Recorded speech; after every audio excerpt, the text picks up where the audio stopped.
polos gak sih sebenarnya?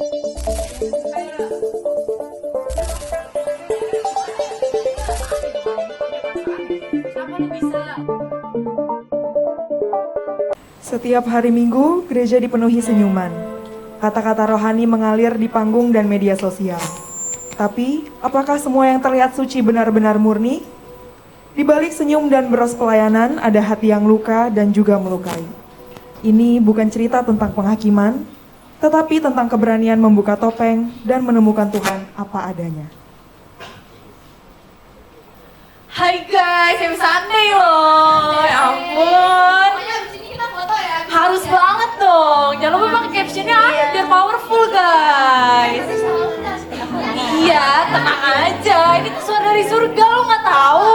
Iya, jangan iri loh. Ya udah, kalau gitu sampai ketemu nanti ya.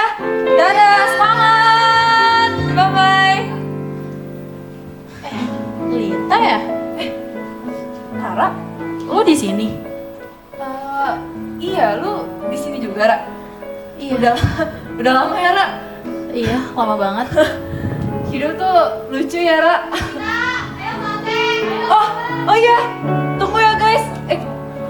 Gue duluan ya. Iya, duluan ya, Ra. Sorry. Hidup tuh lucu ya. Dulu suaranya paling nyakitin. Sekarang suaranya buat nanya Tuhan.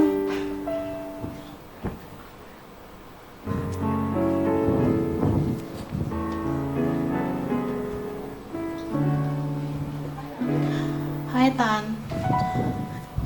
Tan, gue tuh mau cerita. Kemarin, gue tuh balik lagi ke gereja buat cari damai. Tapi, gue malah ngeliat muka orang yang bikin gue trauma dulu. Gue ngerti sih ya, tapi jangan biarin itu semua yang bikin lo jadi kecewa.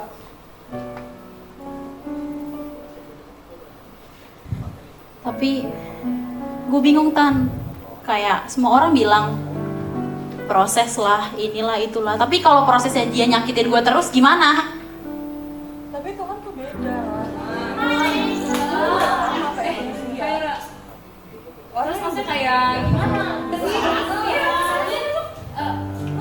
Gue inget kan dulu gimana dia nyakitin gue. Gimana dia bilang ke orang-orang kalau misalkan gue tuh cuma caper. Gue tuh saat itu cuma anak baru. Gak ada yang mau temenin gue. Padahal gue cuma pengen pelayanan. Gue dibilang suara gue false lah. Gue gak pantas lah buat pelayanan. Gue gak pantas buat menyembah Tuhan. Gue sakit hati. kenapa lo gak cerita dari dulu sama gue? Kalau gue cerita, nanti gue disangka lebay. Nanti gue digosipin lagi di belakang. Gue tuh tiap kali lihat dia ke atas panggung, gue kayak, kok dia bisa ya ada di posisi itu? Gue ngerti sih Ra, itu sakit. Cuma jangan biarin itu semua bikin lo makin jauh dari Tuhan. Orang yang kelihatan rohani aja, itu semuanya masih bergumul dalam kegelapan dirinya sendiri. Gue cuma mau sembuh, Tan. Gue tahu Ra, Tapi tiap kali lihat dia, luka itu kebuka lagi. Gue bingung. Udah lah, Tan.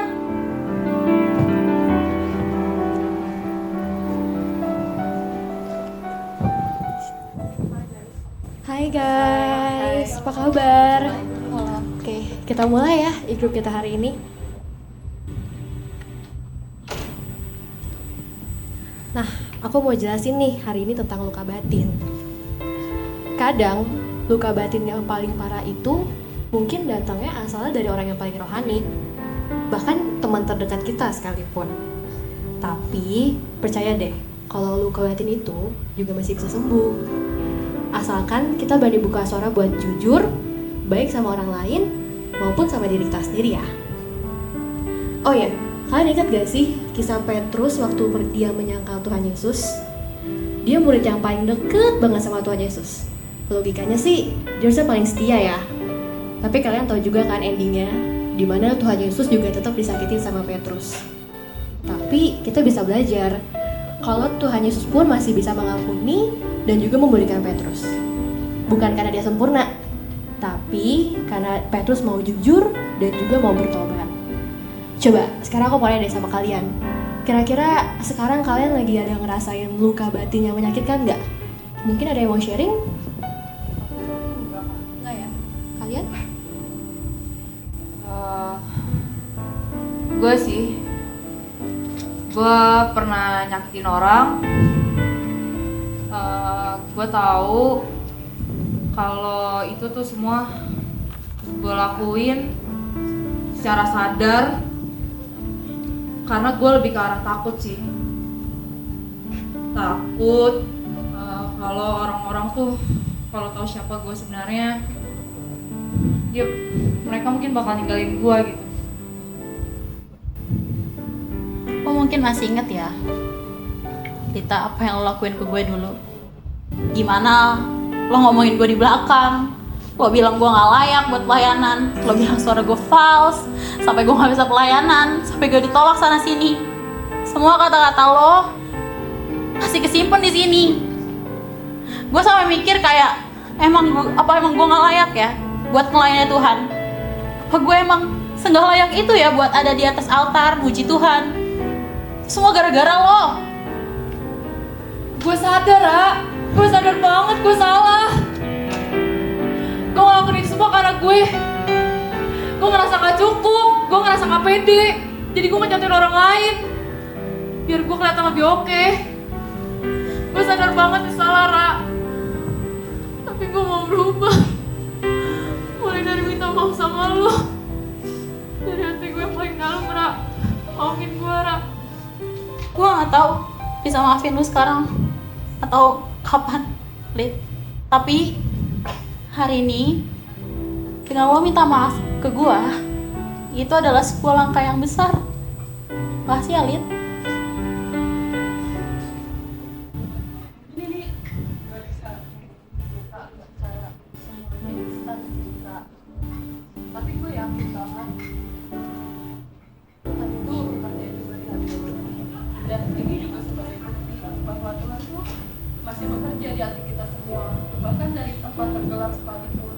Dan gue bangga sih jujur sama lo, Lita, karena lo udah menurunkan ego lo.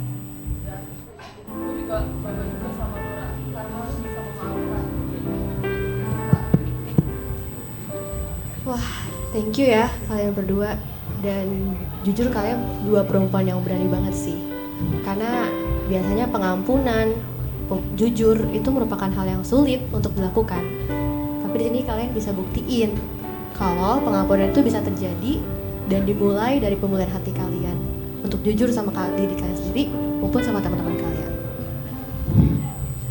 Oke, mulai sekarang gue udah gak mau sembunyi di balik status pelayan. Gue mulai dari nol dan kita bareng-bareng.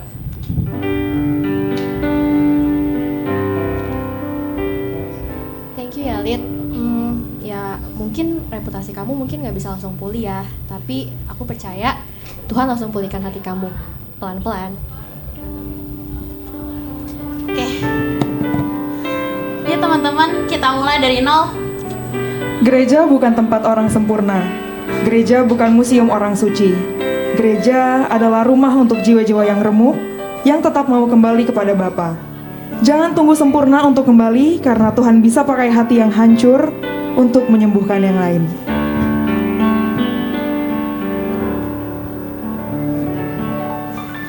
Satu, dua, tiga. Thank you, Soul Sister.